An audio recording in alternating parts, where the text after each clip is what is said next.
नमस्कार साथियों, आज हम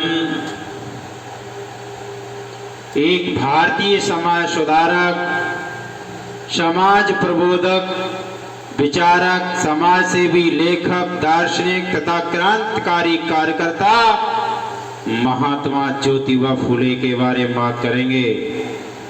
तो जय विज्ञान, जय संविधान। मैं राधेश्याम देश प्रेमी आपके बीच एक बार फिर हाजिर हूं।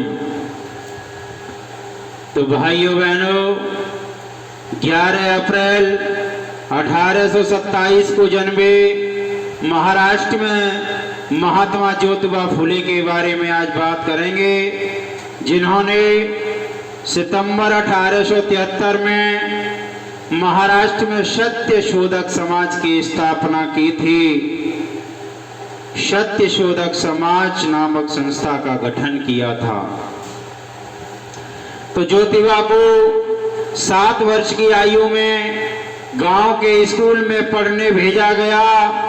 उन्हें विद्यालय में इसलिए नहीं पढ़ने दिया क्योंकि वे एक नीच जाति के शूद्र थे और उनको स्कूल छोड़ना पड़ा।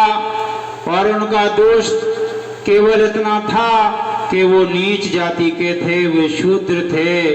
उच्च जाति के लोग उनसे घृणा करते थे, मजाक बनाते थे, छुआछूत का भेदभाव करते थे।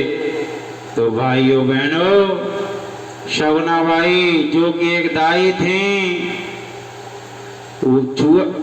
शगुनाबाई जो कि एक दाई थी, उन्होंने उनका पालन पोषण किया था।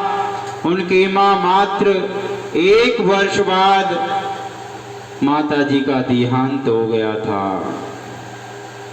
निधन होने के बाद शगुनाबाई ने घर पर ही ज्योतिबा को पढ़ाया। ज्योतिबा का नाम ज्योतिबा फुले इसलिए पड़ा क्योंकि उनके घर वाले माली थे जो कि फूलों का काम करते थे, इसलिए उनका नाम ज्योतिबा फुले पड़ा। जब ज्योतिबा फुले पढ़ लिख गए तो उन्होंने नौकरी नहीं की। उन्होंने समाज में कुरीतियों और जाति पाति की छुआछूत को मिटाना उचित समझा। नीची बिरादरी के लोगों को पढ़ लिखने नहीं देते थे और कोई महिला विधवा हो जाती तो उसका मुंडन करा देते थे।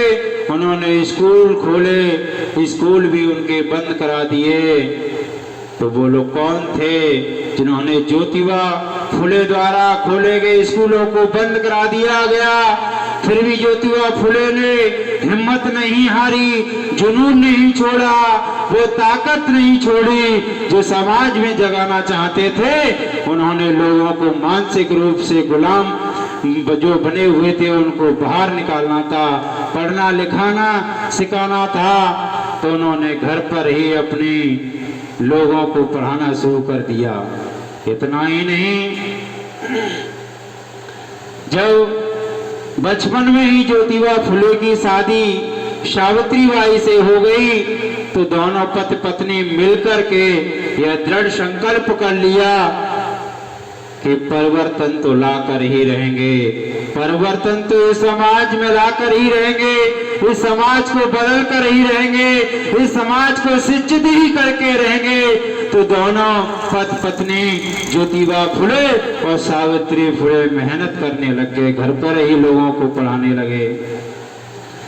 जब घर पर ही लोग पढ़ने लिखने लगे, चाहे बच्चा हो, युवा हो, बड़ा हो, बूढ़ा हो, जब लोग शिक्षित हुए तब जाकर के उनकी समझ में आया कि हमको किस तरीके से गुलाम बनाया जा रहा था, कैसे उत्पीड़न, अत्याचार और शोषण किया जा रहा था। उनकी पत्नी सावित्रीबाई फुले ने महिलाओं को पढ़ा लिखा कर सशक्त बनाया, तब जाकर उस रूढ़वादी सोच से बाहर निकाला। नहीं तो विधवा महिलाओं का मुंडन कराकर अपमान सहना पड़ता था। भाइयों बहनों, इतना ही नहीं, एक दिन की बात है जब महात्मा ज्योतिबा फुले फ्री निःशुल्क शिक्षा देकर के समाज को सशक्त कर रहे थे, तो उच्च जाति के लोग जो ब्राह्मण थे उन्होंने शूद्रों यानी महात्मा ज्योतिबा फुले को मरवाने के लिए शूद्रों को ही भड़का करके उनके घर भेज दिया और कहा कि जाओ आपके समाज को ये ज्योतिबा फुले जो बर्बाद कर रहा है, जो आपके समाज को खत्म करने का काम कर रहा है, जाओ और बंदूक से उस ज्योतिबा फुले को उड़ा दो। तो जब 3 लोग ज्योतिबा फुले को एक दिन मारने के लिए पहुंचते हैं तो ज्योतिबा फुले ने कहा कि भाई 2 मिनट का समय दो, मुझे मार देना, मैं आपकी गोली से मर जाऊंगा।